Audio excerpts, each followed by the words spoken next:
Hey YouTube, I've got a book review for you today. It's a book I finished about a week ago, and it's called Divergent by Veronica Roth, and it was very, very good. It's set in the future. It's a dystopian young adult fiction. It's set in Chicago in the future, and it's a society that's divided into 5 factions: the abnegation, the candor, the amity, the dauntless, and the erudite. Yes, I have notes down here so that I don't forget any of the factions.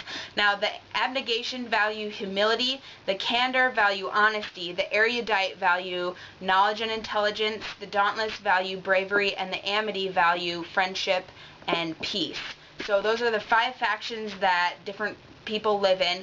Our main protagonist is named Beatrice, and she is born into the abnegation. But what happens in this society is that when you turn 16, you have an aptitude test and a choosing ceremony, and you can switch factions. You can initiate into the faction that you're born into.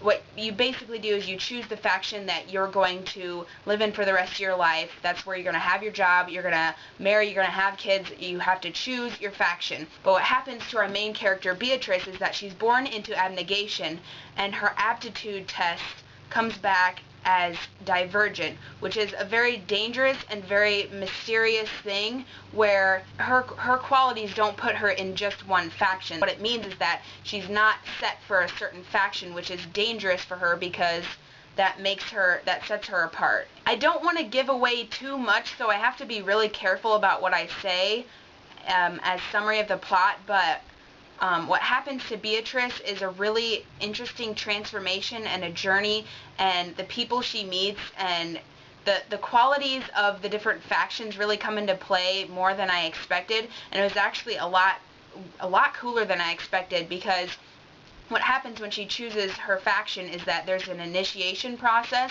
which was really cool, and it kind of reminded me of the Hunger Games a little bit, of like the training, and it was really, really, really cool world building and character building, and just the plot was a lot more interesting than I expected. It took me a little while to get into this book, just because like my life is so busy that I didn't take time to just sit down and read through the beginning. So the beginning was a little slow for me, but it wasn't because of how it was written, it was just because of how I read it.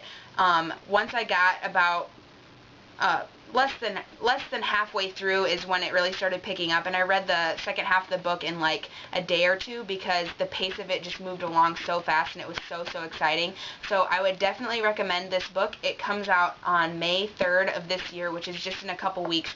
So I would definitely recommend that you pick it up, because it was honestly one of the coolest books I've read in a long time. I know Veronica Roth is going to write a sequel, and I think there's going to be another one. I think it's a trilogy, and you guys should definitely check this book out on May 3rd, because it's definitely worth your time. I'll see you later.